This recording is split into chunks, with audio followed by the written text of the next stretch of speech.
each one of us, and also us as the current implementation of humanity, are going to be replaced. Persistence in current form is impossible. It's impossible in biology. Every species will either die out or it will change and adapt, in which case it is, again, not the same species.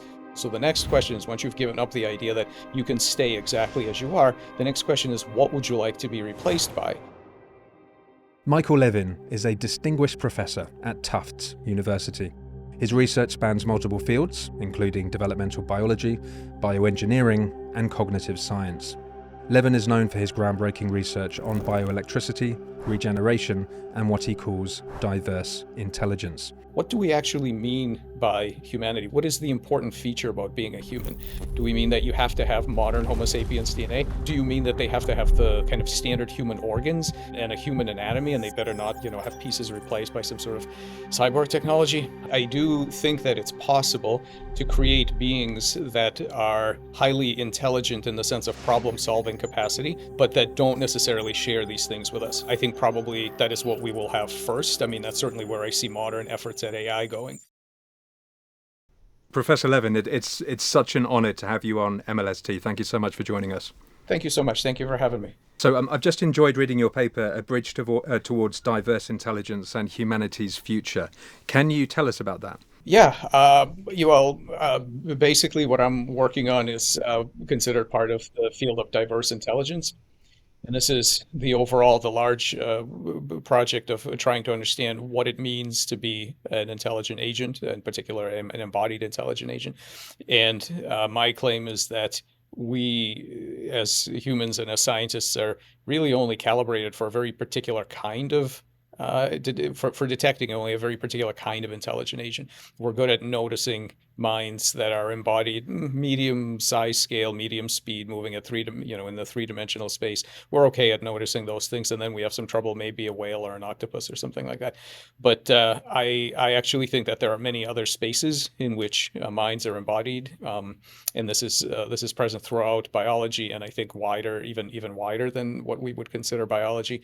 And I think that we need to develop principled theories for how to detect, how to communicate with, and how to rationally relate to these other minds that are out there. And I think it's a very important project. This is maybe a fun question here. I get the impression from reading some of your work that you're either a fan of science fiction or you've at least you know enough about it, because is that true? Or is it fair to say you're a fan of science fiction? Yes, I think that's fair. I mean, I grew up reading all of the, classic science fiction. I'm a huge fan. I mean, honestly, I think that what people call science fiction just means you have a faster Gantt chart than everybody else, Right. That's really, people say, well, this is sci-fi, but to me, anything that isn't forbidden by the laws of physics, and I'm not sure we know that much about what's actually forbidden, is possible and probably likely, assuming that we don't kill ourselves off and so on. So I don't see some of these things that science fiction has dealt with. I see as very practical kind of issues and fodder for philosophical and scientific discussion. Yeah, and I mean, the reason why I ask is I view science fiction as really writing where you have the entire palette of possibility, if you will, and so you can explore essentially any topic you want to, as you said, as long as it doesn't violate the laws of physics. It's at least soft science, maybe hard sci-fi even, right? And for me, it's been extremely useful, and I get made fun of a lot on the show for mentioning it, but like you, I find a lot of inspiration and really just thought process that happens in science fiction. Like, let's explore the idea, what if there was an intelligence that was the size of a cloud as large as the solar system, and it showed up and it didn't even really recognize that there was intelligent life on Earth, until after it had done tremendous damage. What happened? I mean, so it's just the ability to explore these ideas, right? And I think there's a lot of thought-provoking thinking that happens in science fiction. Yeah, absolutely. And it also reminds us to be humble about our choice of perspective, right? So what science fiction to us today, just about everything that you and I did today in our daily course of life would have been utter science fiction not that long ago. and it would have seemed completely, ridiculous, except to a few, right, there are a few visionaries that see some of this stuff early. But so it's a moving target. These goalposts are constantly moving, and I think that's critical, is to remember that our current perspective is not privileged in any way. That things that seem sci-fi to us now may well be commonplace, and we need to think about what that means for us. Professor Levin, one of the reads I got from reading your paper was almost, I guess you were railing against human chauvinism. And there were elements of what, I don't know whether you would be comfortable with me saying this, but transhumanism. And this idea of a space of possible minds. I mean, Aaron Sloman, of course, wrote about that in 1984, if I remember correctly. And we spoke with Murray Shanahan about that recently. And it's fascinating. But we as humans, we tend to anthropomorphize. We think that our form of humanity is the only valid one, and we're constantly making distinctions between us and machines, and talking about things like agency and so on from our own lens. And you spoke to this beautifully. But one theme I want to talk about is losing our humanity. So you said, personally, if I and humanity are supplanted by a population of highly intelligent, motivated, creative agents with a huge radii of compassion and meaningful lives who transcend our current limitations in every way, what better outcome could I hope for? What's your take on that? Yeah, well, I want to talk about two things there. First, each one of us, and also us as the current implementation of humanity, are going to be replaced. There's no other alternative, right? Each one of us, we're all going to die. We're going to be replaced by something. So persistence indefinitely. I mean, there are some anti-aging things coming down and so on. But overall, persistence in current form is impossible. It's impossible in biology. Every species will either die out or it will change and adapt, in which case it is, again, not the same species. All of us start out life as a single cell. We become an embryo, a child. We learn, we grow, we change. Persistence in the current form is impossible. So the next question is, once you've given up the idea that you can stay exactly as you are, the next question is, what would you like to be replaced by? And I do think that this idea that we should remain as we are is, I don't know, I can't wrap my mind around it, because if I think of humanity, maturing as a species, and we come back, let's say, some 100 years later, are we still walking around with lower back pain and astigmatism, and with our, with whatever kind of body you happen to have been born into because some cosmic ray hit an embryonic cell, and all these limitations? It seems impossible that this is the future that people want to paint. These limitations that we face today were not given to us by any kind of rational process that had our values or our welfare in mind. This is just where evolution happens to have dropped us off at the point where we can now participate in that creative process.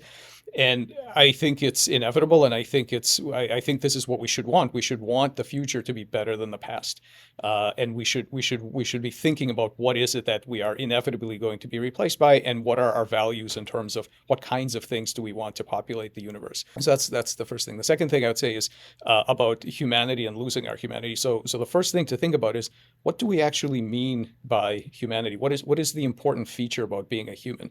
I've heard there's people are working on proof of humanity certificates in the face of AI generated content and things like this. So that raises an interesting question. When you say someone is a human, what's actually important about that? And one very kind of simple way to visualize it is, you're going on a journey to Mars. You're going to be there for 30 years. Who do you want to have with you, right? What is it? So you'd like a human companion. What does that actually mean? So let's run down some options.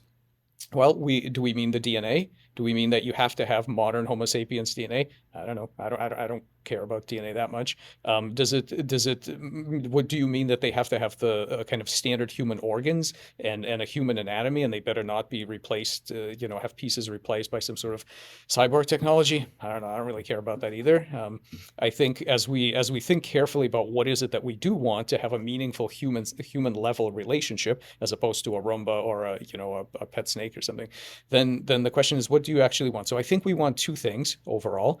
We want a similar or at least, so when we say human, what I think we mean is at least a human level radius of compassion. That means you can actually, in the, sort of in the linear range, you can generate the and respond to a certain level of compassion for others. I think that is what we really mean by humans. And then the other thing I think we mean is being able to share the same existential concerns. So you want to have a relationship with another being that has roughly a kind of impedance match with respect to their cognitive light cone. So the size of goals that they can pursue, right, should be roughly similar to yours, and they should be able to understand your existential concerns. So they like us should be made of parts. They should be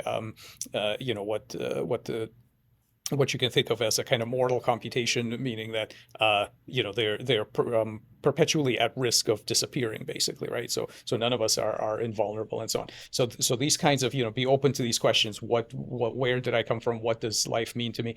This is what we mean. The ability to raise those questions and to have those concerns and to have the degree of compassion of a standard human or up. That is what I think we mean. Yeah. Just a quick point on that. So this sounds like you're making an argument for goal canalization, or it's very similar to Bostrom's instrumental convergence, which is basically that for an intelligent living entity to exist in our physical world, they would probably exhibit things like compassion and existential concerns. And of course, they make the argument they would probably exhibit power seeking. But why do you draw that inference? Well, I'm not actually suggesting that they have to. I do think that it's possible to create beings that are highly intelligent in the sense of problem-solving capacity, but that don't necessarily share these things with us. I think that's entirely possible. I think probably that is what we will have first. I mean, that's certainly where I see modern efforts at AI going, which is that they're not really bio-inspired in the relevant way. They are, very good at solving certain kind of problems, but they actually don't have some of the key features that are at least as far as we know. I think we have to be very careful with any kind of blanket statement here. But so I don't think those things necessarily go together. My claim is simply that the latter is what we should care about. In other words, if you want to maintain humanity, I don't think you should be maintaining physical embodiment. I don't think the anatomical description of a modern human matters for anything. I think what you should be really thinking about is wisdom and compassion, basically, right? That's what you're looking for. So you've chosen a couple of the properties of what I think if you went around just interviewed humans, what does humanity mean? They would have a list, right? And so you've chosen a few, compassion and wisdom. At the same time, those are in some ways just like our biology, they're kind of accidental, right, as to where we are currently in our evolutionary state and how we got here. Why should we care about those two in particular? Like, maybe the best form of life or future intelligence has no compassion. Like, why should we care about these two in particular that you've selected? Yeah, I mean, I think we are getting here to very fundamental values that it's like they're like axioms. I can't give you an argument that that the two features that I've chosen are better than anybody else's features, but we have to choose something, and I don't think there are any arguments to be made for any of these that are sort of knockdown logical proofs that okay, this is the way that you should go. I think this is where we have to pick some axioms and see what the implications are. I mean, so this is and again, to be clear, this is my personal view. This isn't. I'm not saying that I can prove this or that everybody else should think of it this way or anything else. It's entirely possible that somebody wants to emphasize something else, but I think mine are pretty reasonable. Sure. I mean, well, one thing about that which I find kind of interesting is that a lot of things that we perceive as limitations, if you will, of human cognition, human biology, whatever, if you kind of look more deeply and you look at the algorithm, if you will, of evolution, and the fact that what it cares about is essentially the long-term survival of life overall, not even a particular species, but the entire life ecosystem, if you will, then they start to actually be less limitations and or things that actually have value. So you bring up this concept of bow tie, right? Which is like the fact that I have to take my thoughts, compress it into a language, communicate them to you, then you sort of decompress those into, thinking in your head. It seems like, maybe a disadvantage. The fact that we take our genetics, compress it into an egg and a sperm, and then they combine and reproduce an individual. There are all these bottlenecks everywhere, these kind of bow ties, right? Very similar to AI, coder decoder architectures, right? And most people look at those like, this sucks, if only I could just have a neural link to transfer like data directly to you. Like if I could just clone myself instead of going through this whole sexual, reproduction kind of thing. Like they see limitations where actually a lot of the points that you make in your work are, no, these actually have like tremendous value when you're a life form in an environment of insufficient knowledge and limited resources. You have to survive under variation, variability. Can you kind of talk about that in two perspectives? Like, one, did I get that correct? And then secondly, why do you think it is that people always perceive these things as limitations? Like their frame is all about their own personal limitations rather than seeing the bigger picture. Yeah. Yeah. Well, so first, to talk about evolution and the goals of evolution and so on, you guys should have Richard Watson on. He's a computer scientist from the University of Southampton, and he has a very interesting kind of new take on evolution. So that's I'll let him handle that one. But I think that I think you're right. I think people, I think in general, and this is totally like armchair psychology, right? I don't really know, but I suspect that people tend to project a lot, and in a lot of what I see as a resistance to some of the things that I and others have written about, the continuum between humanity and other kinds of forms of mind and so on.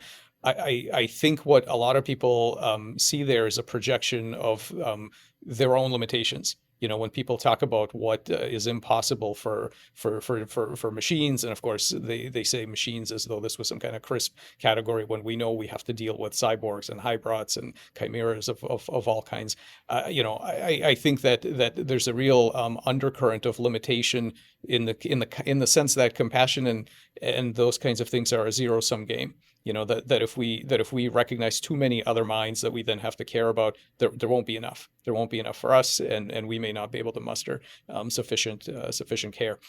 And so I have a feeling that a lot of this kind of resistance really does come from a deep, and as I pointed out in this paper and another one that's in review now, these are fundamental, very, very ancient human issues, being supplanted by the next generation. This is not a new AI thing. This is as old as the hills, where you are making high level intelligences that are going to probably be better than you. You have no idea. I mean, you do your best or not, but you have no idea that they're going to value any of the things that you value. In fact, through their teenage years, they will tell you that they don't.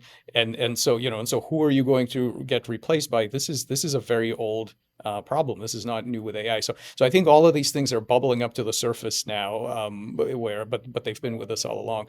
And the thing about the boat, That's like Socrates, the kids of today, right? yeah, Or yeah, the youth of today. yeah, exactly. Yeah, and the thing with the bow tie. So let me talk about that for a second. So um, I do think that this basic architecture is incredibly important, because what I think it does in biology is set up the intelligence ratchet that we see in the living world.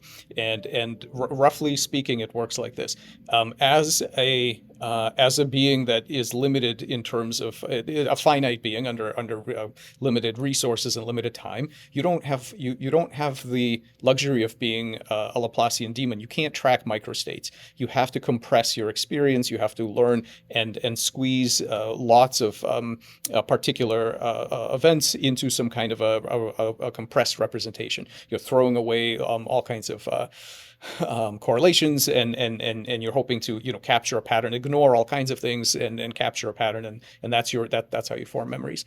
Well, and this is true behaviorally, but it is also true on a developmental evolutionary timescale, as you pointed out, squeezing down to a genetic representation and then re-expanding. So the thing about that is that there's an algorithmic process on the left side of that bow tie, which takes the experiences you've had and squeezes them down into a representation. But the other side is not purely algorithmic, it's creative. And it has to be, because by throwing away all that stuff, you now don't really know what the past actually was. You just have a representation that you then have to interpret. The necessity to interpret that in real time is what gives rise to not only behavioral intelligence, meaning flexible adaptive behavior, because your allegiance is to the salience of the information, not the fidelity. You actually have no idea what the original memory was. All you have is your memory trace, and in real time, you have to continuously do this kind of like storytelling about yourself and the outside world based on whatever engrams you happen to have at the time, right? Because we don't have access to the past. And the same thing. So that's cognitively, I think, what's happening, and developmentally, what's happening is that biology, unlike our computer technology, biology is dealing with a very unreliable medium. So we work very hard so that every layer is isolated, right, from the layers above. And when you're writing in high level computer code, you're not worried that the metal is going to act weird and that suddenly your registers, the numbers are going to float off and be something else. You can trust, right? You have full trust in the layers underneath, Biology has the exact opposite approach because everything is unreliable. You have no idea exactly how many copies of anything you're going to have. Molecules come and go, things degrade, things misfold. And on an evolutionary timescale, things are going to change, guaranteed. Not only the environment's going to change, but your own parts are going to change because you're going to mutate. Everything is different, and each time. And for this reason, I think that evolution does not overtrain on the past, and this is why. And we could talk about it, but I have in my papers I show many examples of this. Biology is incredibly good at solving novel problems and making some kind of coherent being in all kinds of crazy configurations that either nature has done or that we do in the lab.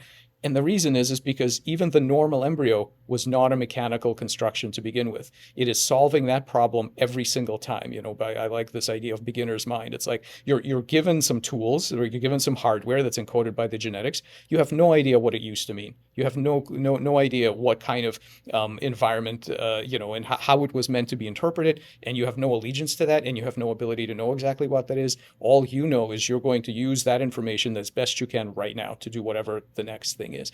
And that creativity, the requirement to confabulate, really, to tell a new story without any allegiance to what the story used to be, is the intelligence ratchet that starts off in physiological and metabolic space and proceeds through anatomical morphospace and eventually behavioral space and linguistic space and so on. I think that aspect of it, having to compress and then creatively figure out what do my memories mean, I think is foundational to being a real agent, and I think that's what biology does. Yeah, reading through your work, and of course we can debate what the definition of intelligence is, but you framed it as some kind of general problem-solving ability. We've been debating it on the channel for years, so we'll skip that one just for the time being. But when you spoke about the metamorphosis from a caterpillar to a butterfly, and also in your work in xenobots and anthrobots, you seem to be making the argument that evolution is bestowing the capacity for intelligence rather than solving specific problems or having a specific morphology.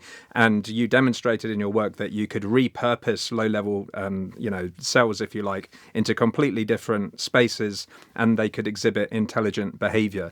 And to me, that suggests that you're making an argument which is kind of leaning towards primordial agency at the lowest level. I mean, we've spoken to panpsychists like Philip Goff. You're not making an ontological argument. You're just saying that the locus or the lens of agency and intelligence should be at the very lowest level. And it has incredible plasticity and generalization. Yeah, I mean, I would like to make two arguments. One is that I am not sure there's any truth of the matter in the sense that some kind of objective, unique view from nowhere where you can say this is what has mind and this is what doesn't. I think that all of this is observer relative. Now, for complex agents, that observer is the system itself. So there's this strange loop that kind of reifies itself in certain organisms. But basically, all of this is from the perspective of an observer, and so. What you can say is from my perspective, I look at very basal systems, and we've now done this not only in cells and tissues, but we've done this in molecular pathways. We've done it in very simple computer algorithms, like sorting algorithms. We can talk about that. But the idea is, when you look at a system like this, what set of tools are appropriate? Are they tools of mechanical rewiring? Are they the tools of cybernetics? Are they the tools of behavior science, of psychoanalysis, and so on, right? And I'm a panpsychist in the sense that I think that the utility of these kinds of approaches becomes clear very low down. In other words, you don't need anything remotely like a cell or anything that complex before you have to start thinking about, from the perspective of the system itself, what does it learn? What does it measure? What does it remember? What are the valences? I think all of that stuff starts very low down. But I don't think this is a philosophical position. I think this is an empirical claim. So, in other words, someone might say, I don't believe any of that. I'm looking at the system and I'm going to use good old physical rewiring. Somebody else says, no, I think this system has memory and preferences and goals, and they use a certain other set of tools. And then we all get to find out who had more better research programs emerging from that. So I'm not talking about the hard problem of consciousness here or anything like that. That's a little bit of a different kettle of fish. But in terms of cognition and intelligence, which I'm not defining intelligence that way, but for the purpose of our work, that is the slice of intelligence that I'm interested in, which is problem solving. I do think there are other aspects to it, but I don't know of an experimental way to get at it, so I'm sticking with problem solving. Yeah, I think it might have been better if I used the term panagentialism. I mean, of course, you're not an ontological pan. You don't think that the bits of the universe have phenomenal experience, but I think you do think that at the lowest level in the biosphere, that there is the either the facility or the capacity for agency. And if I understand you correctly, it's this diffusion or collective agency, which is the most important lens to understand systems. And another interesting thing about this is, I know we talked about transhumanism earlier, but I do feel that the lens of analysis determines the viewpoint.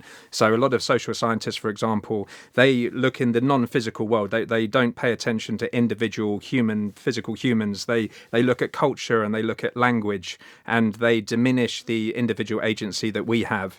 Whereas yourself, for example, you're looking at the individual microorganisms in the biosphere, and there are some intermediate views like Dawkins' view, or even Yosha Bark. We spoke with him a couple of weeks ago. He's talking about cyber animism, which is the embodiment of information into our physical being. So do you think that lens of analysis changes the perspective? Yeah, I really think it does, and I think that I think that as a matter of empirical discovery, we are finding that using agential lenses on systems starts very early. Way below what most people. So I think intelligence and cognition and agency are a bigger circle in terms of this Venn diagram kind of thing. It's a bigger circle than life, than what we would call life today. When we estimate the agency, the intelligence of any system, we're basically taking an IQ test ourselves. What we're saying is, this is what I am smart enough to notice about this system. And I think we're just at the beginning of getting at all good at noticing that. We're just beginning to develop tools to recognize these other minds. Yes, I mean, I think a physicist might kind of challenge that, right? And say, I have no need for the assumption of agency to explain like celestial mechanics or like anything else, actually. Like, nowhere in the sort of standard model of physics will you find anything that has to do with what a human being would normally associate with agency. Now, you can like reduce your concept of agency all the way down to, no, if like a photon and an electron interact and they wanted to do that, or they had some, but I mean, physicists don't do that. So can you give an example where in physics, like, we benefit from taking this perspective of agency to better explain anything that cosmologists, physicists, solid state guys, any bread and butter physicist would care about? A couple things, and I'll give you a very specific example. So one thing, I think that there needs to be, again, an impedance match between the tools you're using and what you hope to see. So if you insist on using low agency tools, so rulers, voltmeters, that kind of stuff, you're guaranteed to see that kind of thing. And the field of folks who look at that stuff, we call those physicists, and they see certain things. Now, we have to remember, so my claim is not that human level cognition is usefully painted onto electrons. That's not what I'm saying. What I'm saying is it's a continuum, and what we can do is we can ask a very simple question. what would the most basic version of agency have to look like? Not the human level version, but like stepping it all the way down, because, we were unfertilized oocytes once. And so clearly somehow that gets scaled up during development and during evolution. There's a continuum. So what does the basement version of it look like? What do you have to have in order to be on the spectrum at all?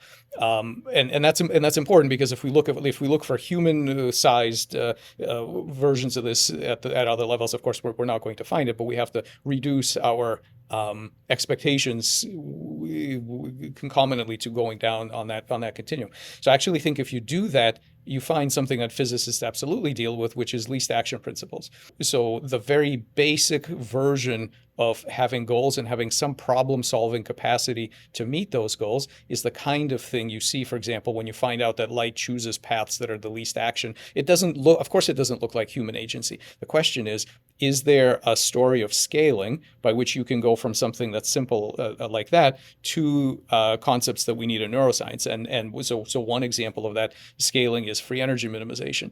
And there are, that's a story in which, for example, Carl Friston and Chris Fields and colleagues have used the same conceptual framework to talk about what particles do and eventually talk about what humans and, in fact, ecosystems do.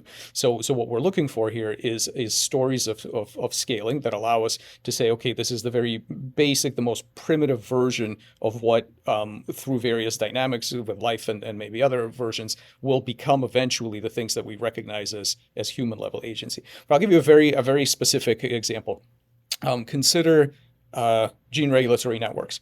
So what you have there is, never mind the nucleus, all that machinery, just the very simple thing. You got, let's say, half a dozen nodes. These are chemicals that turn other nodes on and off. That's it. You don't have anything else. You don't have a cell. You don't have any, and all it is half a dozen or more chemicals that turn other chemicals in that set on and off.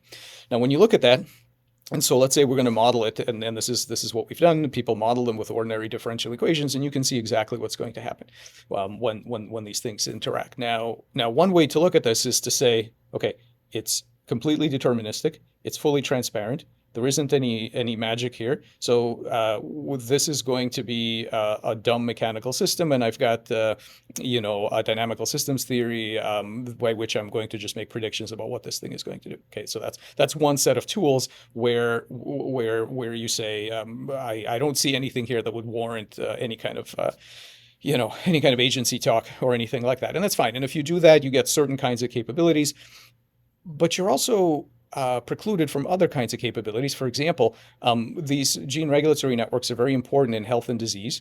And if you wanted to manipulate their behavior, that viewpoint makes a specific prediction. What it means is that if you're going to change the behavior of this thing, what you have to do is rewire it. You have to introduce new nodes or cut the connections between certain nodes and other nodes. And in biomedicine, that's gene therapy. The way you would do that is through gene therapy. So that philosophical outlook has very specific implications for your roadmap for regenerative medicine, for example. Okay, and so we looked at that and we said, well, yeah, it's transparent and it's relatively simple, and there isn't any magic. But of course, that's also true if we look inside of human brains. There's no magic there that we're ever going to find either. So let's do this. Let's not assume we know what this thing is, and let's just try things on that spectrum of agency to see what other tools are appropriate. So one other tool that you might try is something that's used for brainy systems, and that's training. So taking advantage of a learning interface. How might you train a gene regulatory network? Well, what you might do is you might choose some of the nodes. So let's look at, for example, in the case of Pavlovian conditioning, just as an example. We actually found 6 different kinds, just to kind of spoil the whole story. We found 6 different kinds of learning in these gene regulatory networks. So let's take Pavlovian conditioning. So you've got a dog. You normally you ring a bell. The dog responds not at all. You show him some meat. He salivates. Then eventually you pair the bell and the meat, and then eventually he'll salivate at the sound of the bell, for example. So okay. So we have three things here. We have the unconditioned stimulus, that being the meat. We have the response, that being the salivation, and you have something that's initially a neutral stimulus, the bell, that eventually becomes the conditioned stimulus after you've exposed the thing. So you take your gene regulatory network and you pick some nodes and you say, okay, this node is going to be my response. I'm just going to watch what this node does.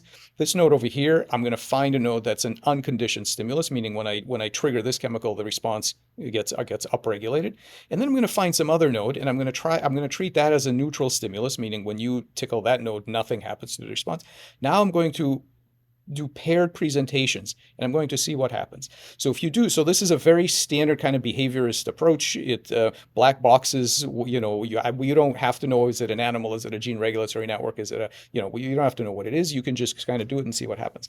If you do that, what you find out is that biological networks, but not so much random networks. So that's interesting. I think evolution actually likes this feature. So random networks don't do this, but biological networks have 6 different kinds of memory. They can do habituation, they can do sensitization, they can do associative learning, they can do some other things. They can count to low numbers and things like that.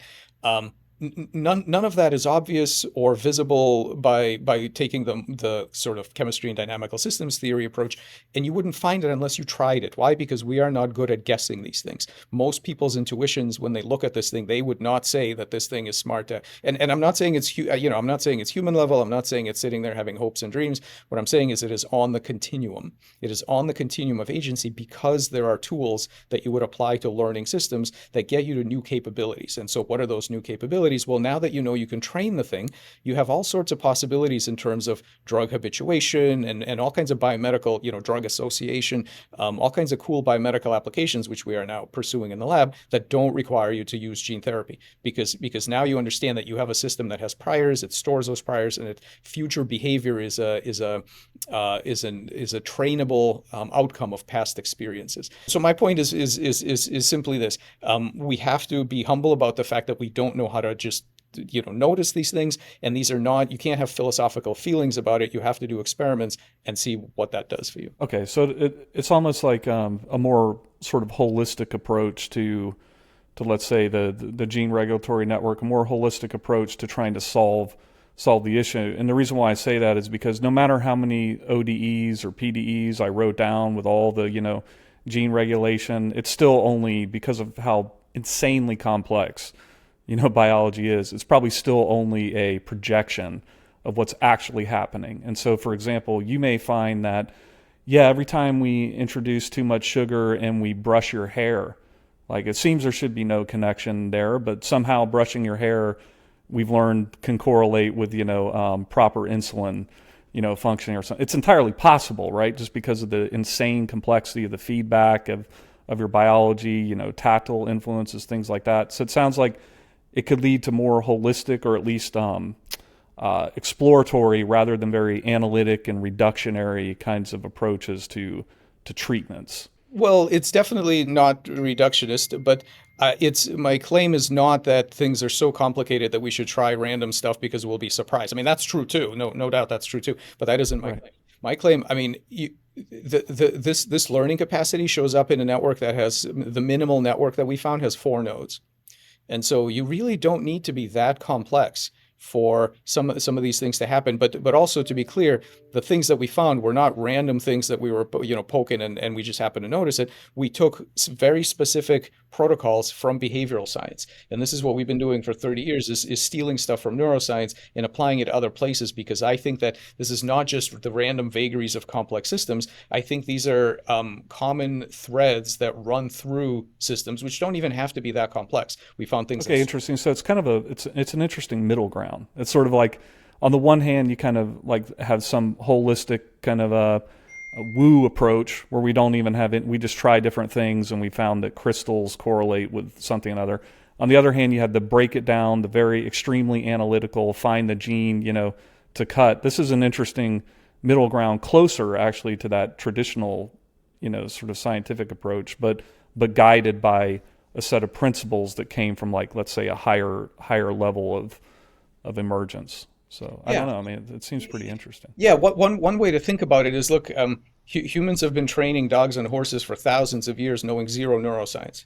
Right, exactly. We knew absolutely nothing what was between their ears, and the reason that we were successful at it was because living systems they don't control themselves by micromanagement. They encapsulate, right, trainability and behavior shaping all throughout. We're just hijacking that normal interface. So that learning interface that the system is using encapsulates all that crazy complexity. So I actually think there's this kind of weird uncanny valley with complexity where For very simple systems, we can kind of micromanage them and we can tell what's going on and we can control them. Then things get really complex and we don't have a good way of handling it. But when things get not just complex enough, but the kind of thing that life is doing, which is this multi-scale competency architecture, then even though the complexity has gone through the roof, the controllability actually gets better again because now they're offering this top-down, goal-directed behavior, and you can those are now your control knobs, not the materials, not the physical properties, not what each part is doing. You're not trying to micromanage symptoms, which is mostly what our biomedicine does.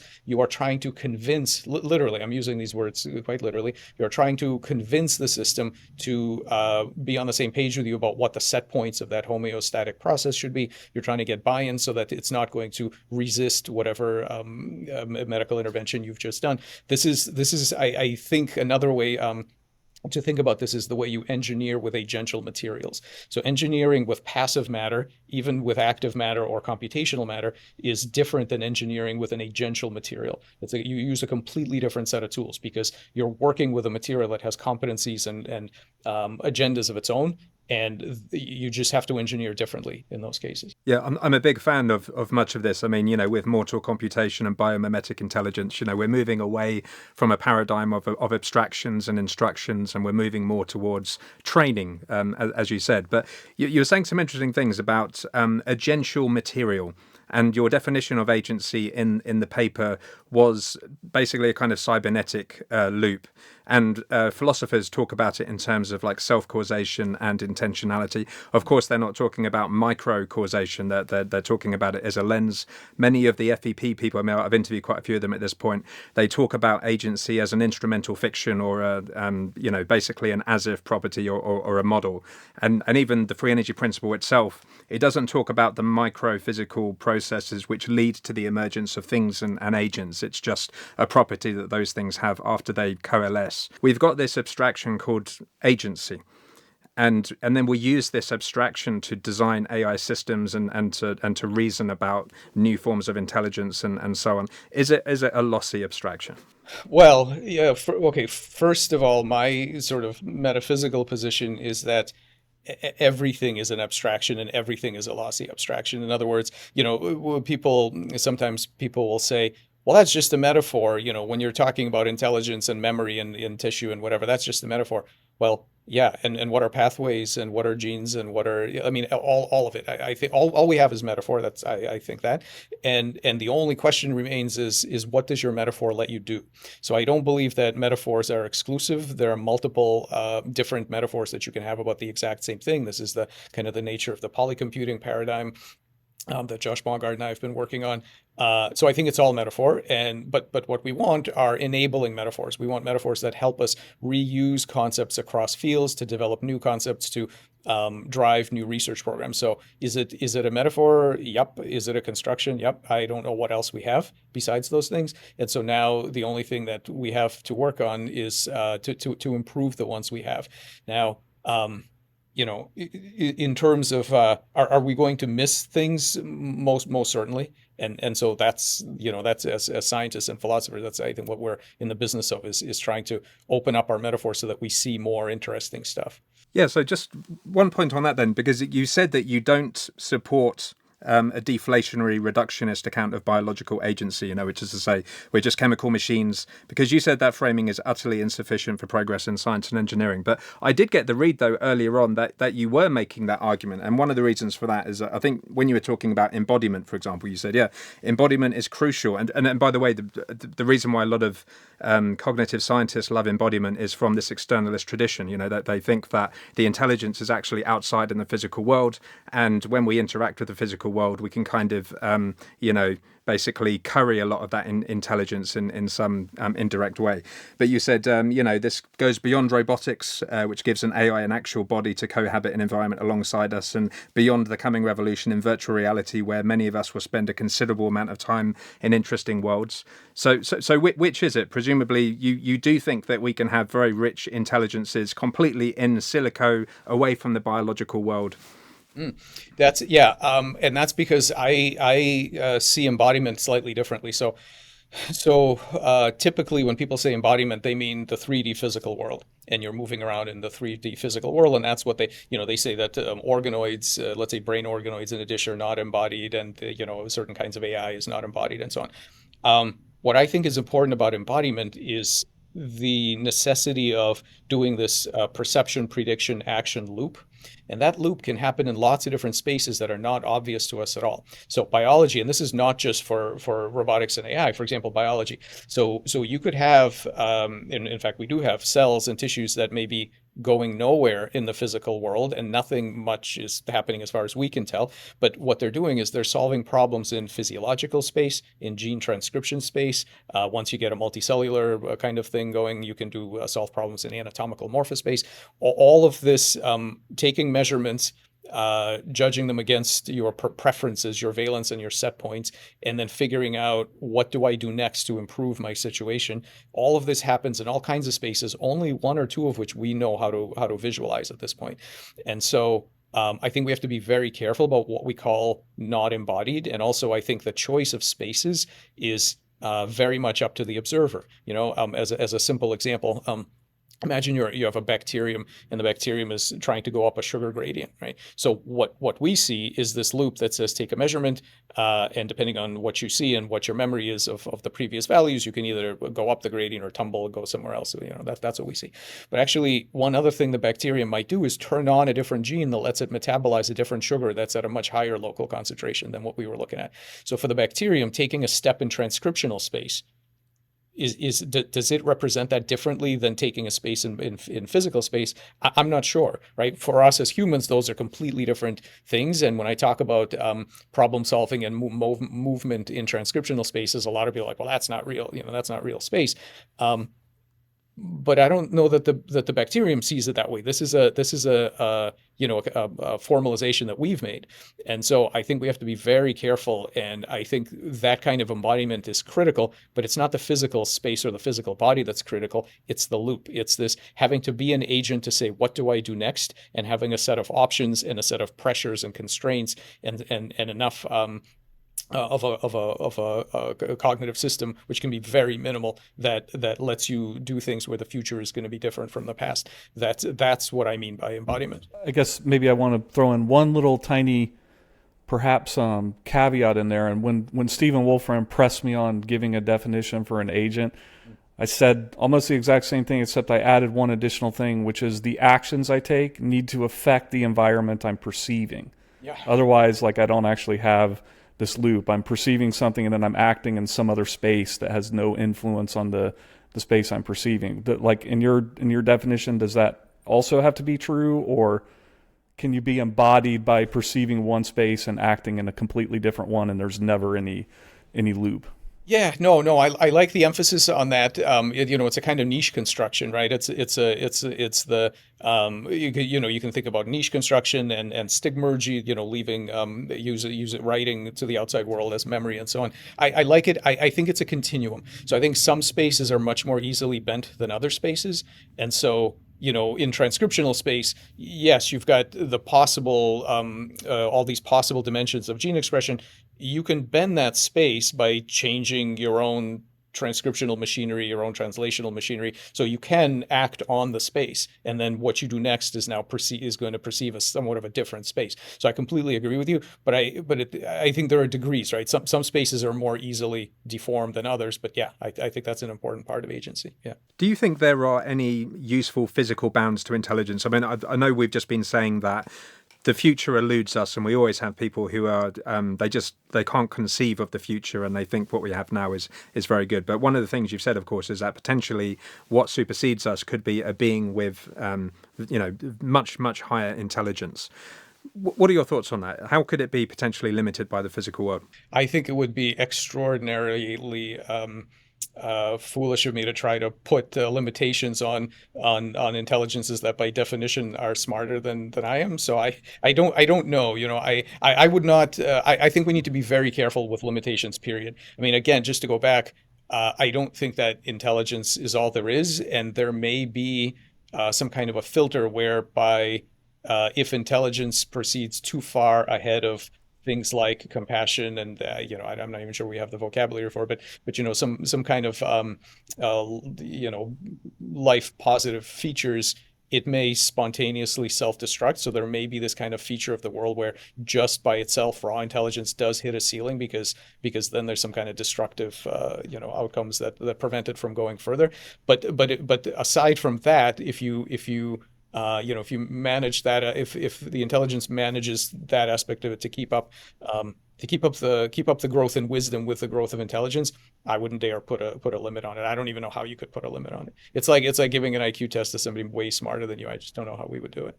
Yeah, I mean, the evolution of our biosphere certainly seems like almost a flash compared to the history of the universe. And people do get worried about this rapid expansion. So, of course, the AI risk people, they say we could have an intelligent system which is 10,000 times smarter than us, whatever that means. And, of course, externalists think that we're all part of a big collective intelligence anyway, and there's already some kind of homeostasis or some kind of limit. But you seem to be saying a little bit in your paper that we think of ourselves as a distinct entity. We're this humanity. We're humans, and I guess you're arguing that it's a category error to think of ourselves as distinct in the first place.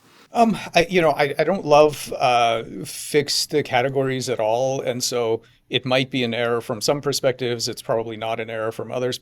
I want to emphasize, I guess, one aspect of it, which is that just because we're a part of a higher collective intelligence, which we may well be, I'm not sure. That doesn't mean that everything is great and our interests are taken care of.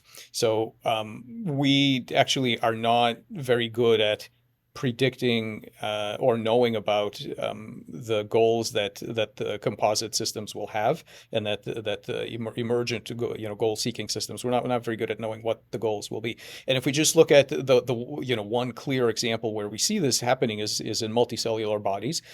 So you could obviously make the argument that a lot of new and interesting things happened when you became an emergent human and not a pile of individual cells. But when you go, I don't know, this is for some reason this is an example I always go to. When you go rock climbing, you're going to have a great day, and you're going to achieve some personal goals. You're going to achieve some social goals. You're going to have a great time. You're going to leave a whole bunch of your skin cells on that rock face, and they didn't get to ask. They were not asked whether this was a good deal for them. People do all kinds of stuff to their bodies for various reasons. Just because you're a collective, something is part of a collective intelligence, does not necessarily mean that collective intelligence is looking out for you at all. So maybe, but maybe not. And so we need to, I don't think we can just assume that because we are part of a greater system that there's some kind of benevolent homeostasis. I think we have to be very careful with what kind of emergent systems we create. And this is the reason why this is so important. I think that developing this field of diverse intelligence is an existential level task for humanity, because we are constantly building large-scale emergent cognitive systems where we have no idea. We're just very bad at predicting when it's going to happen, knowing or shaping their goals, communicating with them in any way. We make social structures, financial structures, the Internet of Things, robotics. We make these things in various spaces, and we still have no idea what we're really making, because we assume that it's either going to be mechanical and controllable or random and chaotic. But we don't understand that many of these things are in fact goal-driven systems. I'm glad you brought up sort of leaving the skin cells on the rock face, because it's the same point I made earlier about people being so myopically focused on their own individual existence and opining about how all these imperfections that the human cognition, brain, body, etc. has, where they don't understand they're part of an evolutionary algorithm that has goals that transcend their individual goals. So like a skin cell could sit there and say why is it that I'm an epithelial cells? Why are my fibrinogen bonds so weak? How come it's so easy to get sloughed off? Why is my lifespan so short? Well, because you've been optimized for something that actually has nothing to do with you as an individual. It's you as a component of a larger system. Right. Yeah, and there are defections from that system. So, for example, Tasmanian devils have a weird kind of mouth cancer that propagates from animal to animal when they bite each other when they fight. And so cancer in general is a shifting of the cognitive light cone from let's say organ level down to individual cell level. So cells roll back and they're sort of amoebas, and typically that goes very poorly for them because they have kind of a short term vision where they're like, okay, I'm leaving this collective, I'm going out on my own. That doesn't typically work out very well. But for I think the one in, if I'm not mistaken, I think the lineage of mouth cancer in Tasmanian devils is like 11,000 years old or something like that. So, and there's another example with clams. So clams, cancer cells in clams get released into the water. They hang out as single cells for a while, no problem. Eventually they'll find another clam, settle in, and there they go. So typically that kind of defection from the body plane is a dead end, but not always. And yeah, I mean, biology has observers and goal-seeking agents at every level competing and cooperating with each other. And just because you're part of a larger system doesn't mean that it's looking out for you. On the cancer thing, you've done some talks about this where you've got a new way of thinking about oncology almost as a subdivision of the self. So it's like a new part of yourself which has its own goals. But that lens, I think, actually could lead to new forms of treatment, right? Yeah. I mean, I think one way to think about it is to ask, why do we ever have anything but cancer? In other words, life started as individual cells. Then they started cooperating towards these grandiose construction projects, building livers and hearts and things like that. Why do they do that? So I think one thing that we've been working on is this notion of a cognitive light cone, which is the size of the biggest goal that a system can pursue. And we've characterized the number of mechanisms that allow individual cells to bind together, and the network has bigger cognitive light cone than the pieces. So suddenly when you're an individual cell, you care about your own metabolic state and things like that. When you're a part of a network, there's a little bit of a mind meld that happens with these other cells, which we characterize molecularly. And now you're working on very large scale goals in the anatomical morphospace. Well, that process, that goal scaling process, has failure modes, and we know how to induce it. And then, of course, in nature, it happens from time to time. And then what happens is that cognitive light cone, basically the cells disconnect from the network. That cognitive light cone shrinks to now being the size of a single cell. And so now you're back to, it's not anything crazy or novel that's happened. You're back to an amoeba. As far as you're concerned, the rest of the body is just external environment to you. Everything you care about is around a very tiny little radius, both in terms of space and time.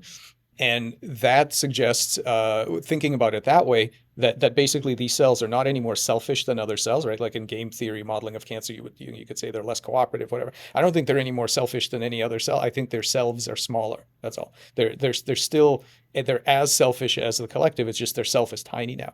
And so that way of thinking about it leads to a very specific roadmap, which we've been following, which is let's just try to reinflate their cognitive light cone. Let's reconnect them to the electrical and physiological network of the other cells. We're not going to try to kill it. We're not necessarily going to try to look for a hardware defect. Some cells have it and some cells don't.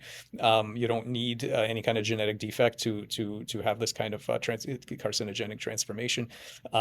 Let's reconnect them. And so we've done that in animal model systems, and it works really well. And so now the question is, can we move it to human medicine? But that's another example where taking these different perspectives, which almost seem like philosophical perspectives, they lead directly to actionable policies in experimental work. I guess it'd be good to get some of your comments on large language models and what they're good at and what they're bad at. I mean, I certainly think they are lacking in creativity and agency, but they are surprisingly good, right? They have somehow inferred all of this information. We have phenomenal sensations and we understand each other with this, physically embodied, informed, setting. And then the language models act as if they have a similar kind of understanding, but they don't. But of course, they don't actually have agency. But is that a useful distinction? I think it's a reasonable distinction, and I share your intuitions about it. But I want to say that I think we need to be very, very careful about feeling certain about these things.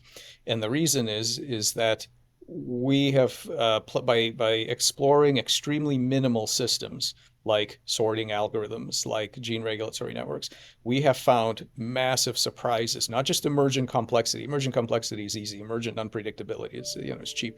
It's emergent cognition, basal, but emergent cognition. And so, what if I had to bet money, do I think that today's language models have high agency? No, I don't. Am I certain of it? Absolutely not, because the lesson I've learned is if I don't even know what bubble sort does, then I probably don't know what these things are really doing. We are I think it's very early in the field of diverse intelligence to be able to be certain about any of these things. Um, ostensibly, I don't see when I look at the structure of these of today, language models and so on. I don't see the explicit kinds of processes that I think are important for agency. But I've also learned that just because we don't see them and we don't know how to look for them, that they're not there. So I think we should be very careful. I don't think they're anything like human minds. I think that's very unlikely. I think that, for the first time so it used to be that if you see something that speaks, you're pretty sure that it's like you in a lot of ways. So I think we've now we've dissociated those two things, and we now have things that talk and put up a really good performance in having a conversation. I don't think they're like us at all, but I think we need to be really careful about what we are sure of that they do and don't do, because our intuitions fail at such a simple minimal level that I've met all sorts of people who say, well, language models don't have this and that. I know, I built them. Like I write the code. I know they don't have. And I'm like, well, you don't even know what bubble sort does. I don't think we can say what this thing does. So I just think we have to be careful. Yeah, it's weird you say they're not like us, but they kind of are like us. And then there's the realization that when it becomes indistinguishable, does it really matter? But I think it's instructive though, because in the virtual world, there seems to be a couple of differences, right? So agency, of course, it's about, having goals and intentionality, but it's also about causation and power and the ability to realize those goals, the ability to change the world to meet your goals. And what would it mean to have a collective agential AI running out there on the internet? Do you think it could actually, does it make sense to call it agency in the same way we do in the physical biological world? Again, I don't have any evidence that today's architectures have what's necessary to do it. But in general, I think it absolutely makes sense, because you could have a system that's doing the kinds of things that we're talking about in a um, in a non-physical world. Now, having said that, I don't believe that our algorithmic model, so having algorithms, having a Turing machine metaphor, I don't think any of that is sufficient for this. So this is not a computationalist argument that says that any kind of algorithm will can automatically do it. I don't think that's necessarily the case, but I neither think that you actually need the physical world for it. And by the way, these things are embodied to an extent. We are their body. I'm not even sure that these kinds of things are truly disembodied. In an important sense, we are their body. We move massive amounts of energy, money, resources, whatever, based on the things these things do and don't say. And again, I don't have any evidence that today's language models have anything like a core goal-driven agential component. But I think it's completely possible, and I think we need to be very humble about feeling certain about what they do or don't have. Just a quick point on that. There's this interesting kind of agency sharing between the physical and virtual worlds, right? So you can think of a meme on Twitter as having agency because it's expressed by physical actors in the real world. So in a sense, there's a transfer, but maybe purely in the virtual world, there could be no agency. Well, look, in an important sense, you and I are living in a virtual world. We don't have access to, and I'm not talking about a simulation, with an alien zoo or something like that. I'm just pointing out that, you and I are conducting our behavior under extremely limited transduction from an outside reality that we don't really have any access to. There's a big hole in our in our visual field that we don't see. There's a million other things that are very different to how we perceive them. There are massive amounts of information that are inaccessible to us. Everything that you and I do is within a construction that we have pulled together ourselves as the best story of an outside world that we can tell. And yes, the physics of it are cool and they give rise to all kinds of morphological computations, but there are properties like that in other virtual spaces. And I don't think we should be, too tied to this what we see here as some kind of privileged reality that is the only way that agency can be done. Professor Levin, it's been an honor. Thank you so much for joining us today. Thank you so much. Yeah, I had a good time. Thank you.